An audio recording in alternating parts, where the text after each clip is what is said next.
to go back to that topic. So we'll go to screen sharing, and we had just started on succession when class ended.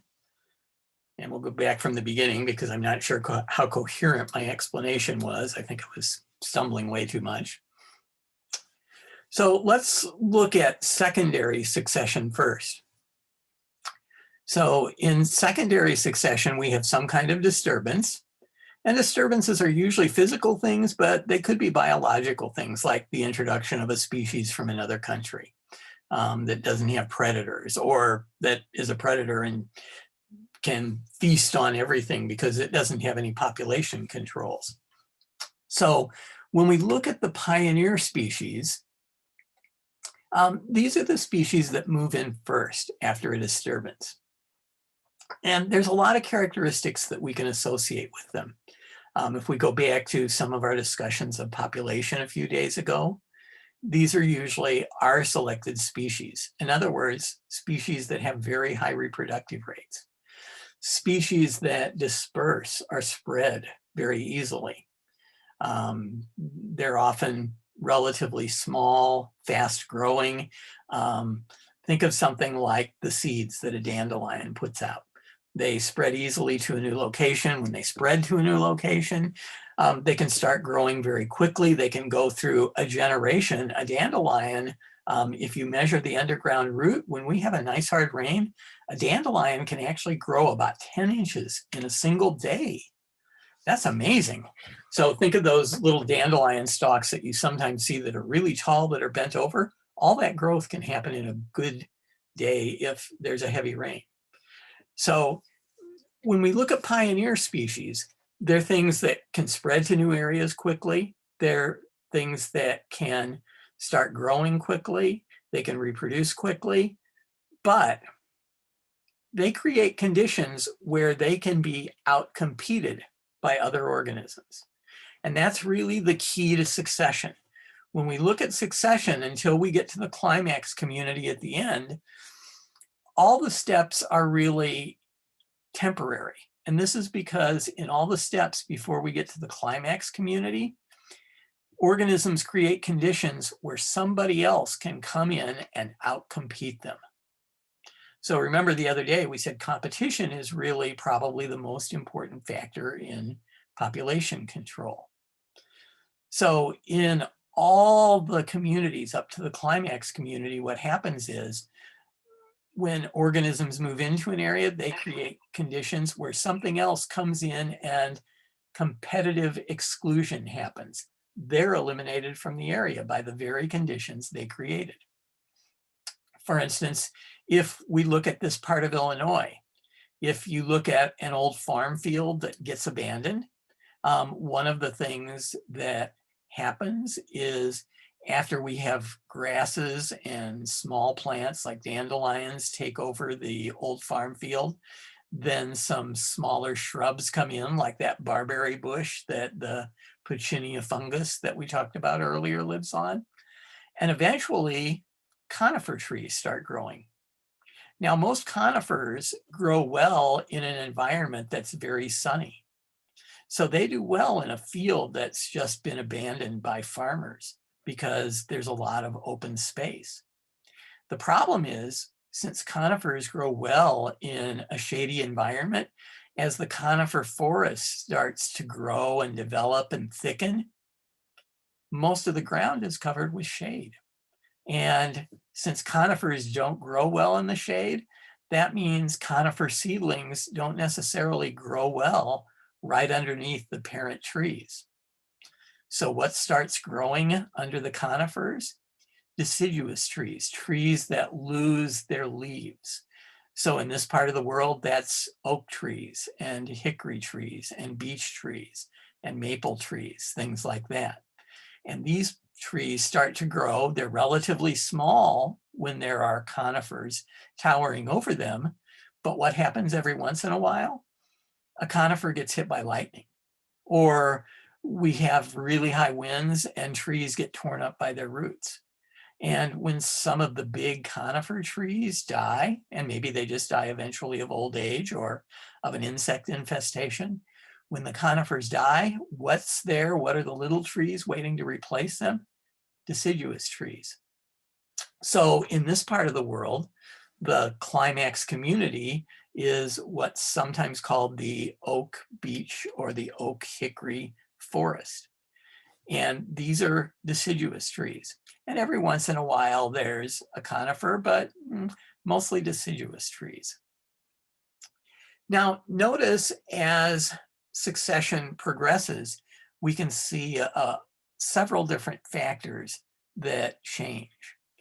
One of the things that changes is something called primary production.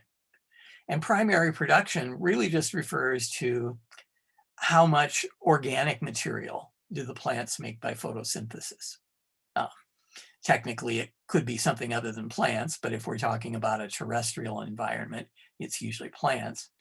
So primary production increases the amount of organic material that the photosynthesizers are building. And, you know, think of all the body weight, the biomass that is in grasses at the beginning when we have some pioneer species here. Think about the weight of all those grasses compared to the weight of the plants in a forest, because that weight is one way you can measure primary production. So primary production increases. Now, there are a lot of other things that increase as well. So not only does productivity increase, not only does the amount of biomass increase, but not just the biomass in the plants increases, but as there's more biomass in the plants, then the total biomass of all the organisms. So not just the plants, but the animals, the fungi, the bacteria, the total biomass increases. And this is because, keep in mind, we'll talk about shortly, when we look at ecosystems, you know, who's at the bottom of the food chain, who does everybody else depend on? The autotrophs, the photosynthesizers. So when we have more biomass in the plants, we can support more biomass in the animals. We can support more biomass in decomposers like bacteria and fungi. And these things all increase, but gradually they stabilize. Now, notice that when we think about the productivity of the plants, or the biomass in the plants, or the biomass in all the living organisms, these are all living factors. But if we look at non-living factors in the environment, the soil typically gets richer also. The inorganic and organic nutrients in the soils increase. Now, as we approach the climax community, all these things tend to level off.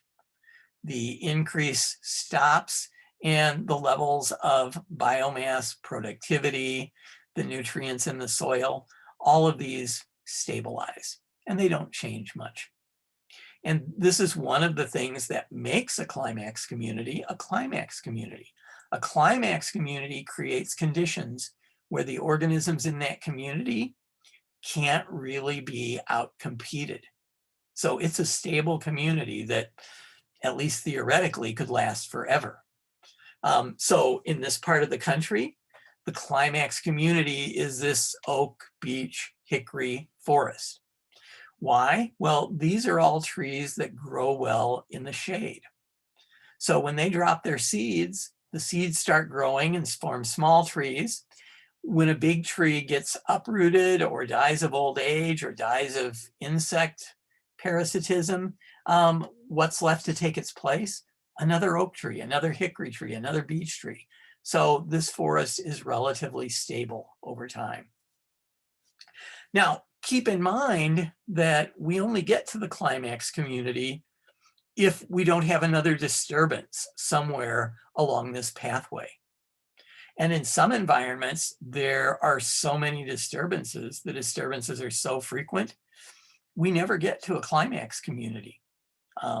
We can see it in a few places, but it's so rare, we don't achieve a climax community very often.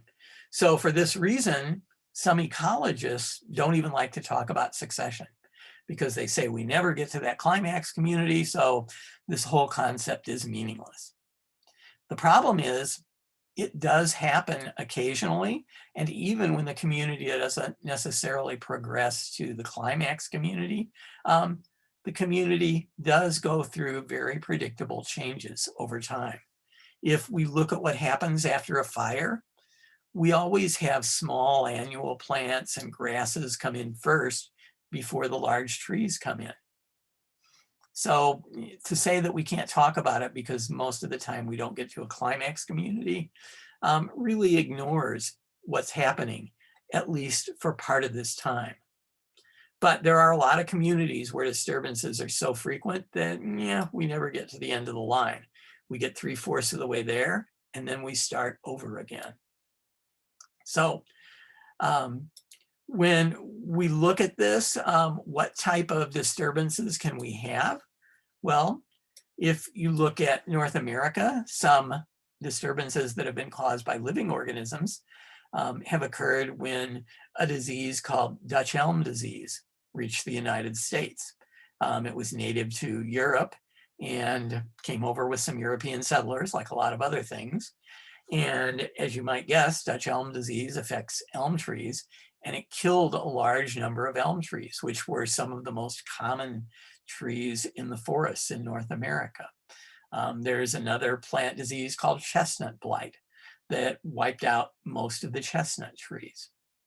Now, keep in mind the chestnut trees and the elm trees that survived are resistant to these diseases.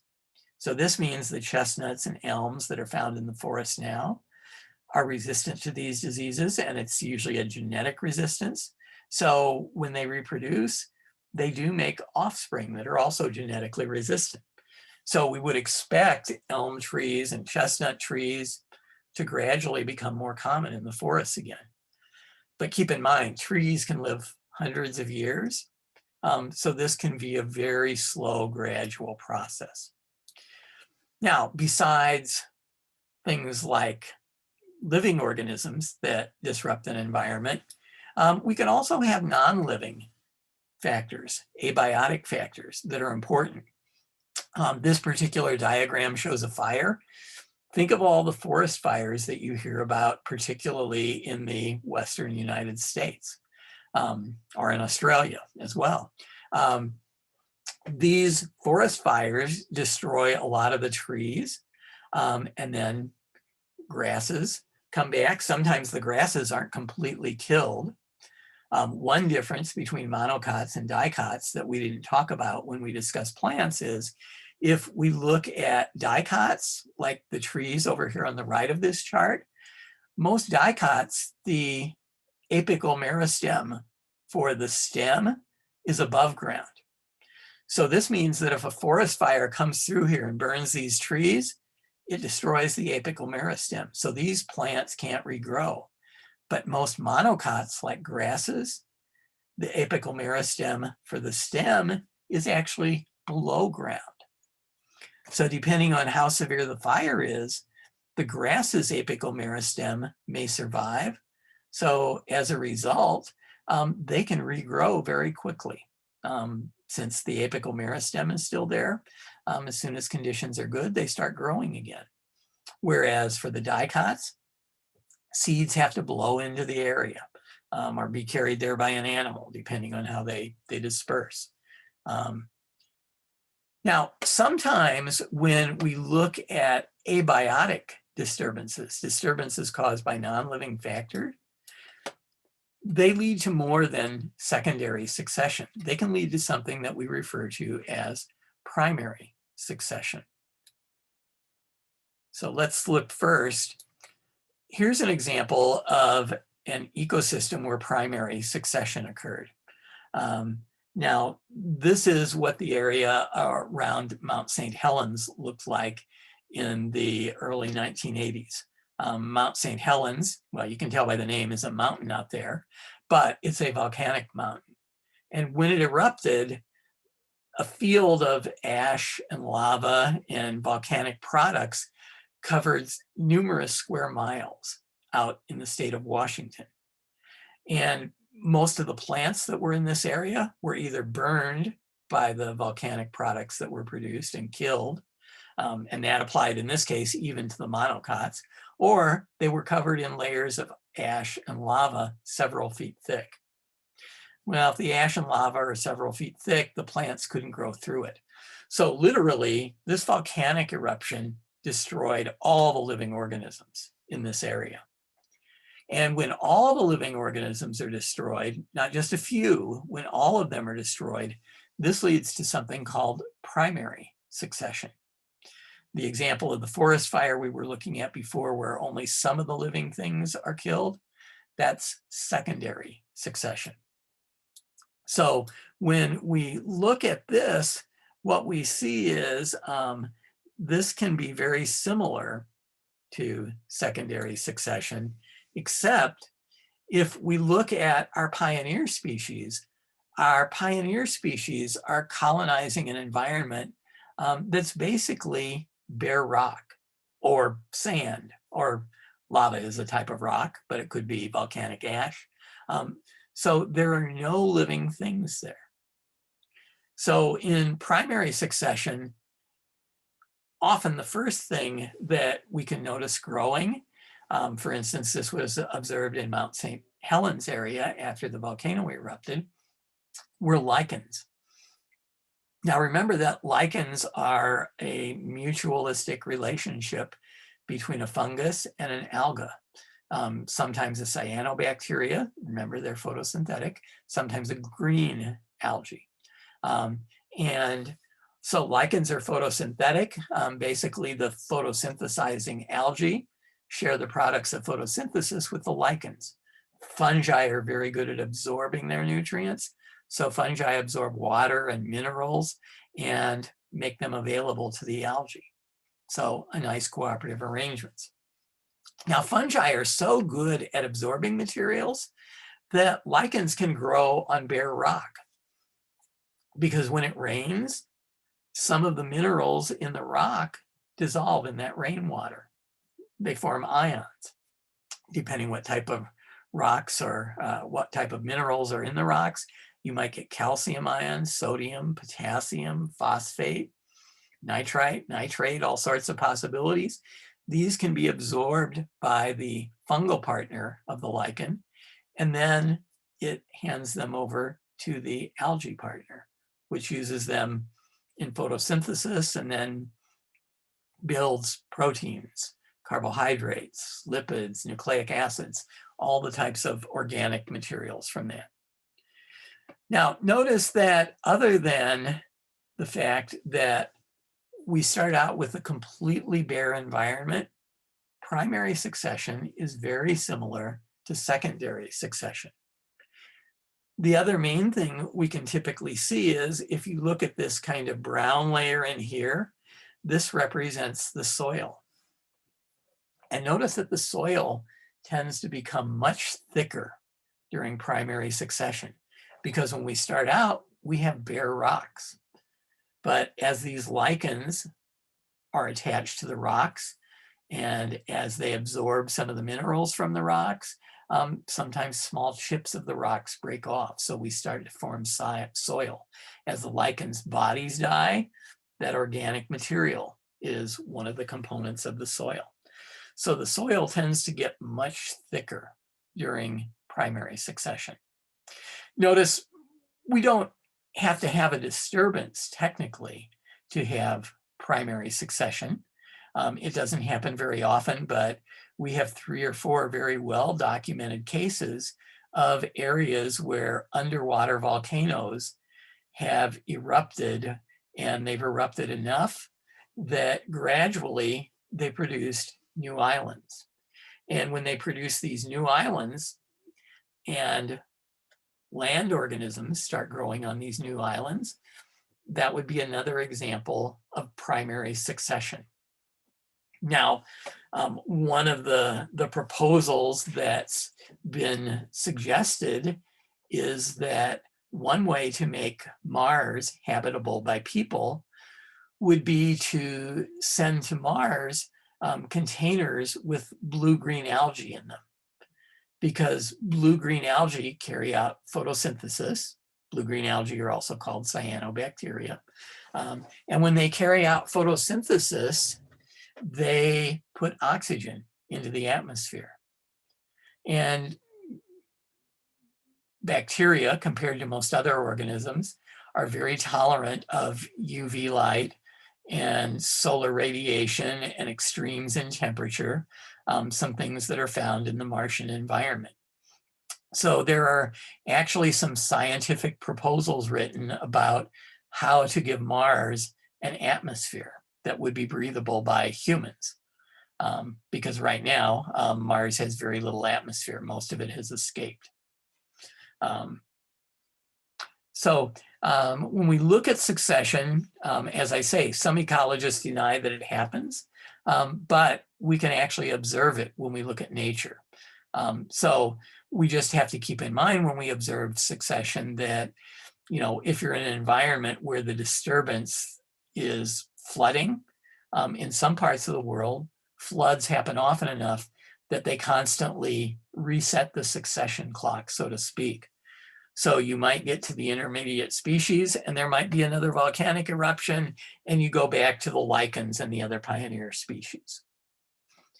So succession happens, but it doesn't run as much like clockwork as the early biologists used to think. In many cases, we never get to the climax community, and even when we do, it can take hundreds of years. Are there any questions about succession or the other aspects of community ecology that we've talked about so far? Okay, if not, I'm going to stop sharing this screen and I'm going to go to a different screen. And we're still going to, in a sense, be talking about communities. We're just going to add a little bit of a layer. So you should be able to see the food chain of an owl now. Let me know if that's not what you're seeing. And we'll go back. When we look at ecosystems, we're still studying a community, but we're also studying the physical environment of that community. So there are some things that we can study when we look at an ecosystem that we can't really study when we look at a community. Now, when biologists do study ecosystems, there's two main topics that they tend to focus on. They tend to look at the flow of energy through the ecosystem. And the other thing they tend to look at is something called biogeochemical cycles. And biogeochemical cycles are the flow of some chemical through the ecosystem. Carbon, water, nitrogen, phosphorus, typically something that's important in organic molecules. So let's think first about energy flow. And first of all, notice that energy flow is one way. This represents the food chain of an owl, and basically a food chain just shows us who eats whom in this particular community. The arrows show the transfer of energy. So energy is being transferred from a plant to an insect. The insect is being eaten by a mouse, and the mouse is being eaten by an owl. When we look at this owl is something that we sometimes call a top predator or an apex predator. And a top predator or an apex predator is something that eats other animals, but under normal circumstances, nobody eats it. So eagles are apex predators. A lot of the things that we think of when we think of carnivores: lions, tigers, bears, sharks, killer whales. These are all apex predators. And it's not that nothing ever eats them, but it's relatively rare. Now, when we look at this, a couple of things to keep in mind. This is a very simplified representation of the food chain of an owl, because this is showing owls eating mice. Well, owls do eat mice, but owls also eat smaller birds. And they also eat some very small mammals called shrews. And they also eat moles. They eat a lot of different things. And they're not always trying, but a lot of times owls eat insects. If an owl swoops down and they snap up a mouse, there may be an insect in the area and they pick that up too. So they don't usually specifically hunt insects, but they do sometimes inadvertently eat them. So this is showing us the path of energy. Now, later we'll talk about the fact that there's a decrease in energy as we move along this pathway. Remember, one of the things that we talked about back in Biology 105 were the laws of thermodynamics.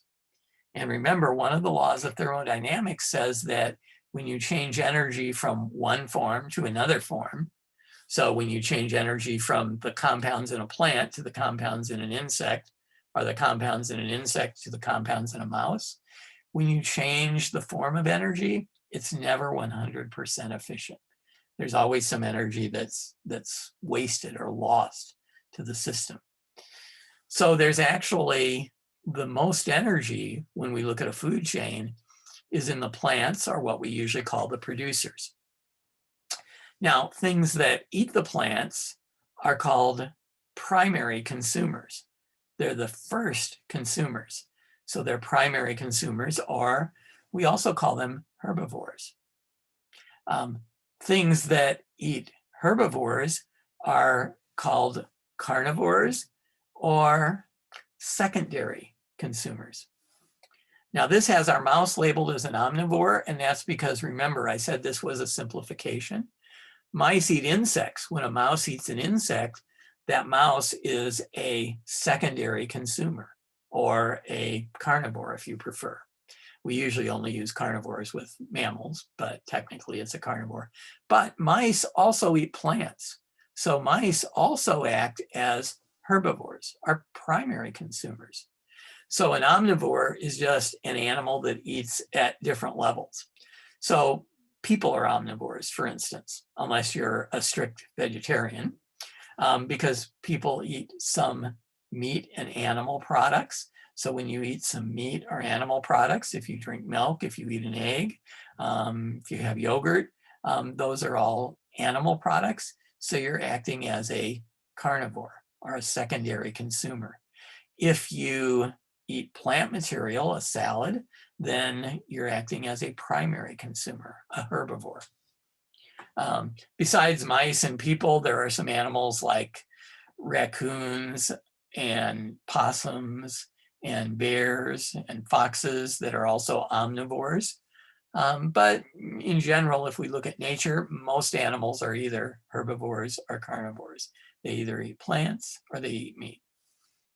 So this is showing us the pathway of energy, but in a very simplified manner, because there are lots of different plants, there are lots of different insects, there are lots of different things that eat insects. There are other birds that are predators. There are red-tailed hawks and red-shouldered hawks and other types of birds of prey that eat mice. So to get something that's more realistic, unfortunately, means we get stuck with something that's more complicated. So this is an example of something called a food web. And again, in a food web, the arrows show the flow of energy. Now, this food web is concentrating on the animals.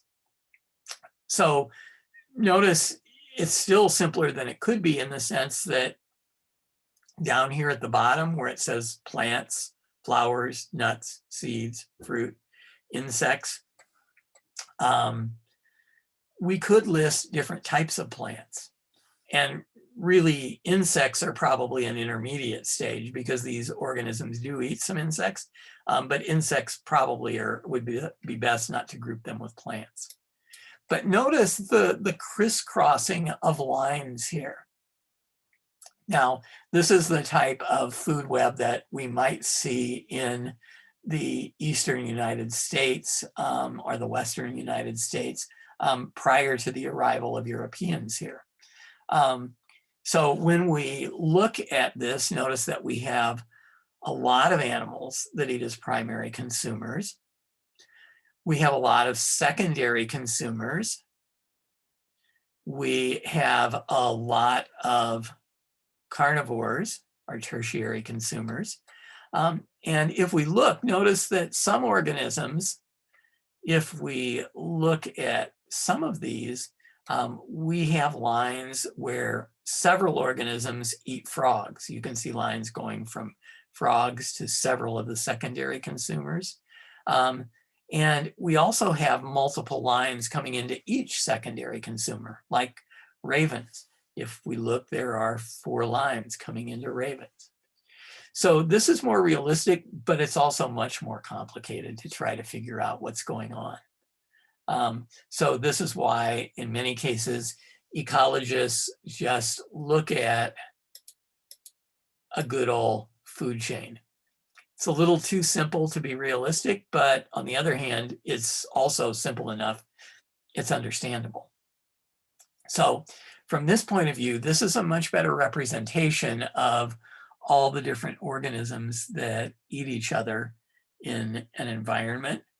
But on the other hand, it's a much more complex representation.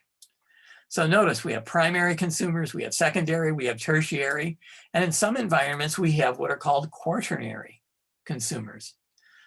We don't usually get above the level of quaternary consumers for some reasons that we'll talk about later. So at the bottom of our food web or food chain, we have producers, basically plants in most environments, but in some aquatic environments, they're mostly some of those protist algae that we talked about. In some environments, they're mostly photosynthetic or chemosynthetic bacteria, or archaea that we talked about. So besides thinking of these things as producers, notice producers are also called autotrophs. Troph means food and auto means self. So autotrophs can literally feed themselves. So when we look at plants, for instance, some people think that the nutrients for plants are things like carbon dioxide and water, the chemicals that they need to carry out photosynthesis. But actually, biologically, the nutrients for plants are proteins, carbohydrates, lipids, the same thing as they are for you.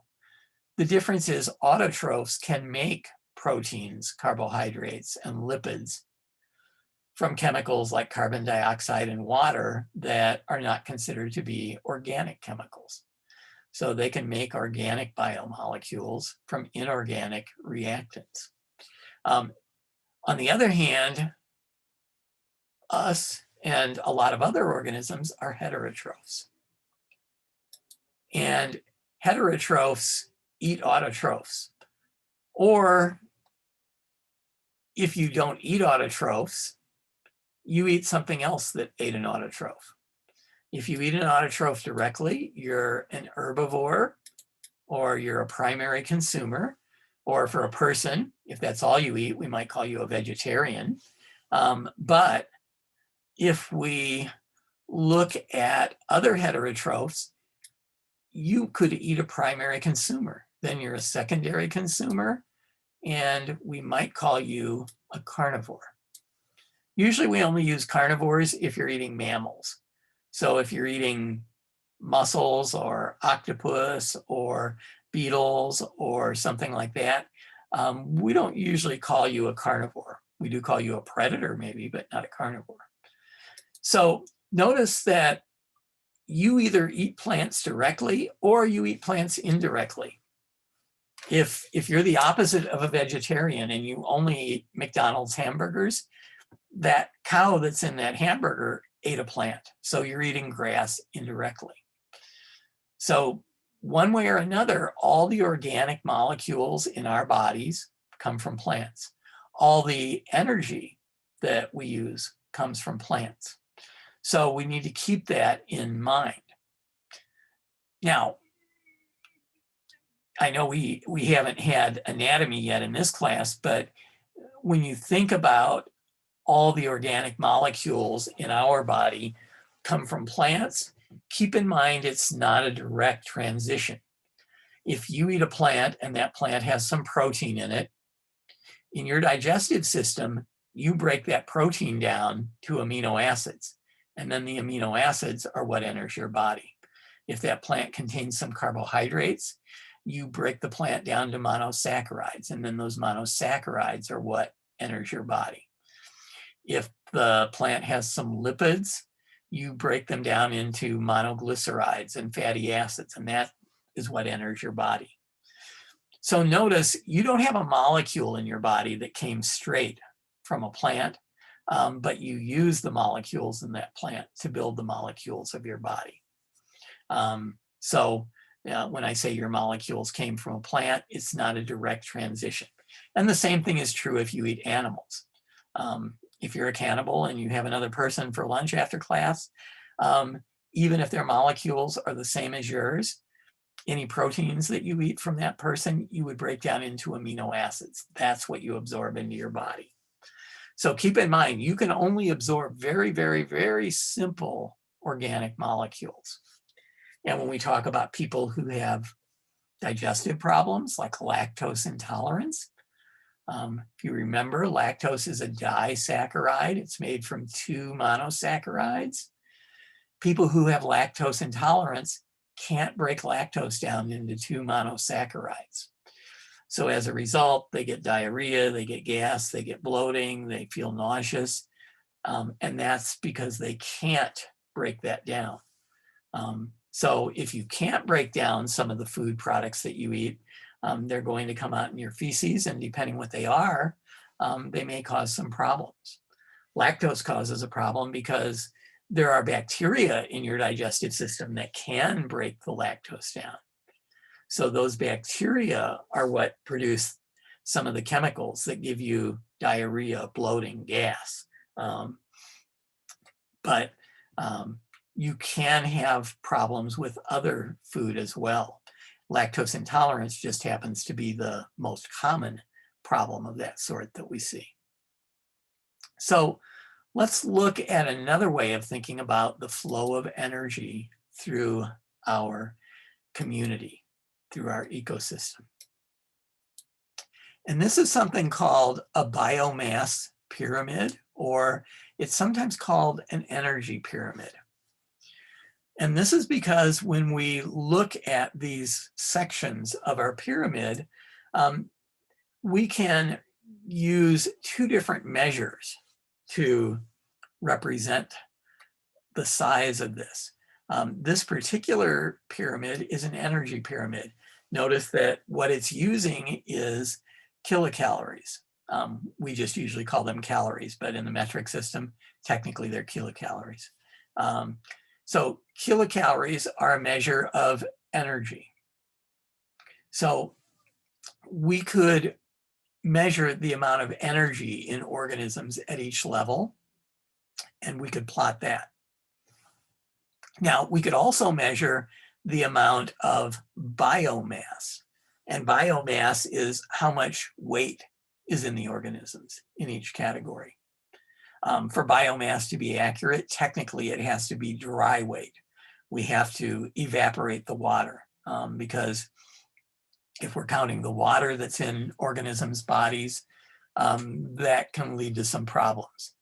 Some organisms, like people, are around 50% water. Some organisms are 80 or 90% water. So this can kind of change the shape of our pyramid depending on what sort of community we're looking at.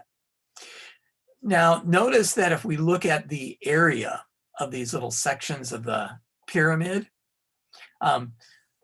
ideally, these would be proportional either to the number of calories or to the biomass. If it was biomass, we'd probably be looking at kilograms or grams. We could do an energy pyramid looking at a metric unit of energy like joules or kilojoules instead of calories. Notice that if you think about each level, so let's start with the plants down here. So the total amount of organic material that plants produce during photosynthesis is called the gross primary production.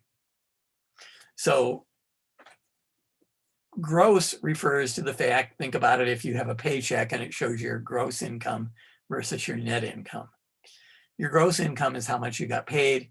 Your net income is how much you got paid minus what they took out for insurance, minus what they took out for your retirement plan, minus whatever the deductions were.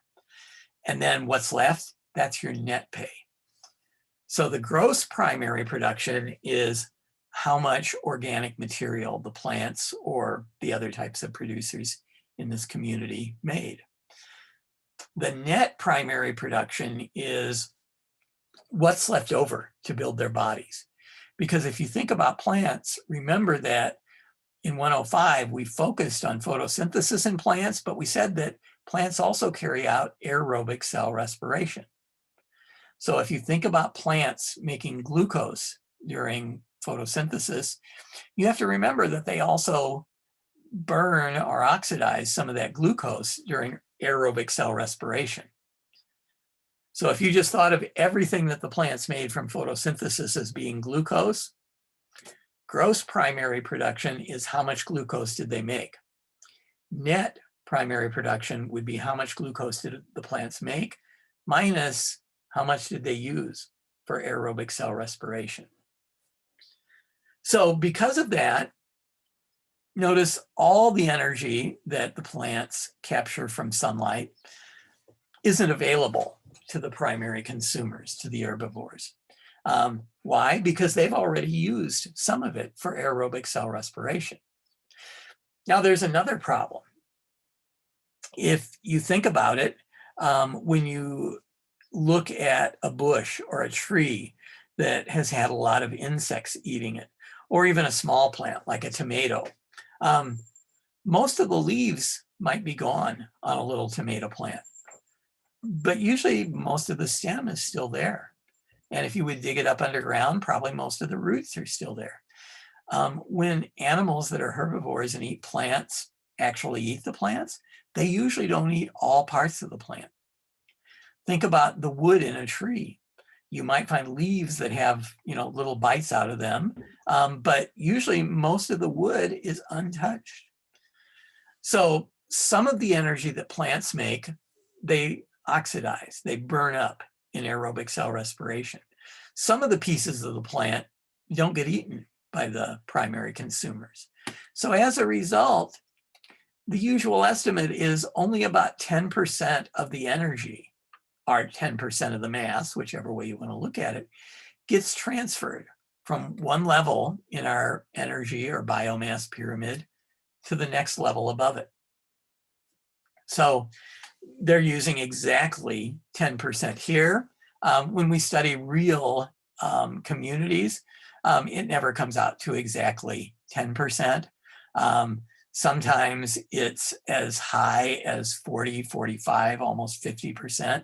Sometimes it's as low as 5%. But 10% is used as kind of a generic average. So we have 20,000 kilocalories in our producers, only a tenth of that in the primary consumers, in the herbivores. Only 200, only a tenth of this in the next level. Only 20 in the next level, and then only 2 in the next level. Now, notice that the number decreases rapidly. If we go up 2 levels, there's only 100th as much energy or biomass. So this is one reason why when we look at communities, especially if the apex predators that we're looking at, the ones on the top, especially if they're endothermic and homeothermic.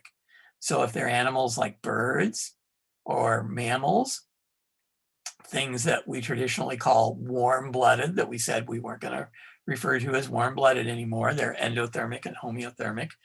But one of the things we said, endothermic, homeothermic animals have a high metabolism because they always have a high body temperature. So to maintain that high body temperature, they have to have a high metabolism, which means they need a lot of food. So in cases where we have endothermic, homeothermic apex predators, these percentages are usually a tenth or lower. Why? Because the organisms have to use a lot of energy. On the other hand, if you look at something like an anaconda, something that's ectothermic and heterothermic, if we were looking at a biomass or energy pyramid where anacondas or some other type of lizard like that, maybe a monitor lizard, is our apex predator, then a lot of times these numbers are not a tenth, they might be a fifth or a half. Because remember, ectothermic, heterothermic animals have a lower body temperature, a lower metabolism, so they need less food. So one of the things we can actually do with fossils is when we look at fossils, if we find enough of them, we can kind of compare how many fossils are we finding of carnivores, how many fossils are we finding of herbivores, because this can give us an idea whether these organisms were warm-blooded or cold-blooded. This is one of the pieces of evidence that suggests that dinosaurs were at least partly endothermic and homeothermic, because if we look at the number of prey compared to the number of predators, there are a large number of prey compared to the number of predators, something that's characteristic of mammals and birds, groups that are endothermic and homeothermic. If we look at other reptiles besides dinosaurs, the evidence is much better that they're ectothermic and heterothermic, because for groups that are ectothermic and heterothermic, there's usually almost as many carnivores as there are herbivores. So we want to keep in mind, though, that this 10% is a very rough estimate. When we study real populations, it doesn't come out to be exactly 10%. So here's an example from an actual Florida bog. A bog is kind of like a swamp or a marsh. So in this case, instead of looking at the energy on the left side, we're looking at the biomass. So in this bog, there were 809 grams of biological material per meter in the bog. And notice the reason that we're not just counting the total amount of grams is usually we want to know the amount per meter so that we can compare bogs of different sizes or a bog with a forest. If we didn't have this per meter, if we had the total amount of organic material, then a big bog might look like the plants are much more efficient than in a small bog. Now, if we look at the primary consumers, there's only 37 grams of material per square meter in the primary consumers. And if you would do the math, that's actually about 4.8 or something like that %. So in this case, a tenth of the energy didn't get transferred to the primary consumers. About a 20th of the energy got transferred to the primary consumers. And then when we go from the primary consumers, the herbivores that are eating the plant material, to the secondary consumers, the carnivores that are eating the herbivores, there's about 11 grams per square meter in their bodies. So notice about a third or a fourth as much. So about a 20 or a 25% difference. And then when we go from secondary consumers to tertiary consumers, there's only about 1.5 grams. So only about 10% or 12% of the energy. So this is pretty close to the number, but notice the other numbers, the other transfers between levels are off quite a bit. Now, one of the things we said earlier was when we were looking at the food chains and food webs, we don't usually get above a tertiary consumer, or in a few environments, a quaternary consumer. So think about why we don't get above a tertiary consumer or a quaternary consumer. Because of this transfer of energy, because of the loss of energy, maybe I should say, when the energy is transferred from one organism to another, it takes a lot of producers to support consumers when we get high up on the food table. Let's look at an example of this. So think about what happens if you have a 350-pound lion. If you have a 350-pound lion, it takes about 3,500 pounds of zebra body to support that lion.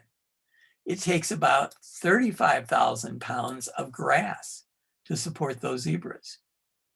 So now keep in mind that a pride of lions is somewhere between a half dozen and a dozen individuals. And you can see that it takes a lot of zebras and a lot of savanna to support that population of lions. So there's one well-known classic ecology book called Why Big Fierce Predators Are Rare.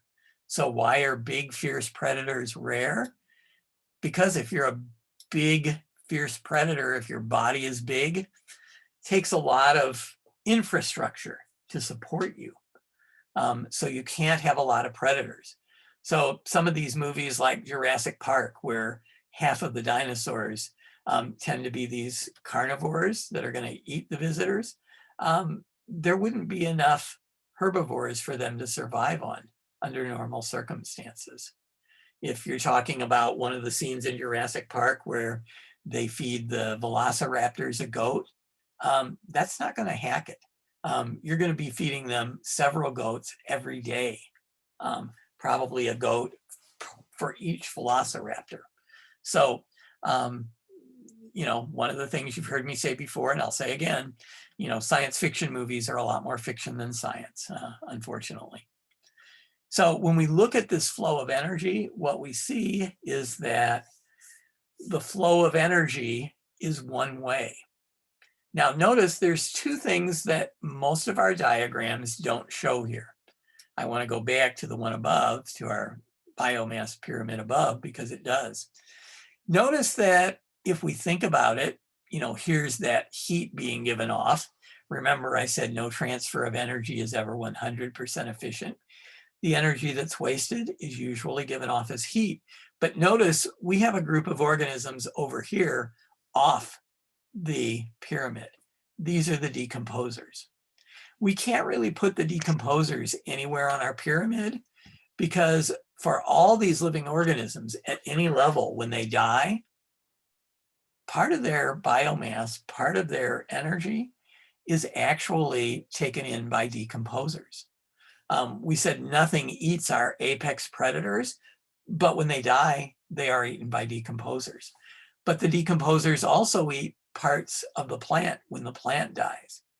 Parts of the plant might be eaten by the primary consumers, but the decomposers eat part of it. Now, in most ecosystems, notice that the decomposers are typically bacteria, fungi, sometimes protists. There are a few animals like earthworms that actually aid in decomposition. But we can't put these decomposers on our chart anywhere because in a sense, they're eating some of the organisms on each level. The other thing that I like about this chart is it shows something that most energy pyramids don't. Notice that all the energy for not just this ecosystem, but really almost any ecosystem on Earth is light energy that comes from the sun. So if we would measure all the energy here, there's more light energy than there is energy in the plants. Because when the plants convert the solar energy into chemical bonds, which is what happens in photosynthesis, that process isn't 100% efficient. And then at each further step, it's not 100% efficient. And notice even when the decomposers decompose organisms, that process isn't 100% efficient. So as a consequence, there's a lot of energy that's returned to the environment in the form of heat. So if you go back to something we talked about earlier, you know, what makes animals like humans endothermic and homeothermic? Instead of releasing most of this heat that's lost, instead of releasing that into the environment, we can capture that And we can use that to maintain our body temperature. On the other hand, animals that are ectothermic and heterothermic, like insects, frogs, plants, that heat is just lost. They can't use it very well to maintain their body. Are there any questions about food chains or food webs or biomass or energy pyramids, which notice are just two different ways of measuring the same thing? And again, keep in mind when we looked at age pyramids, age biomass or energy pyramids don't always have the same shape. If we look at a biomass pyramid in a lot of aquatic environments, the second level, the primary consumers, is often bigger than the producers. Now you might look at that and think that's got to be a mistake. How is it possible? It's not a mistake. It's just in a lot of aquatic environments, the primary producers are small organisms. They're either photosynthetic bacteria, or they're some of those photosynthetic algae, some of the protistans that we talked about earlier. And the organisms that feed on them are also microscopic. They might be protista. There are a lot of things that are actually animals that are so small, they're microscopic. There are some organisms that are microscopic that if we magnify them, we can see they have a heart, they have legs. But the primary consumers actually eat the producers so fast, there's more weight in their bodies, there's more energy in their bodies than there is in the producers in some aquatic environments. So most ecosystems will show an energy or biomass pyramid similar to this, but there are some aquatic environments that have been studied before where this second layer is actually bigger, just because of how fast the primary consumers eat the producers. Any questions about food webs or food chains or biomass or energy pyramids before we leave this topic?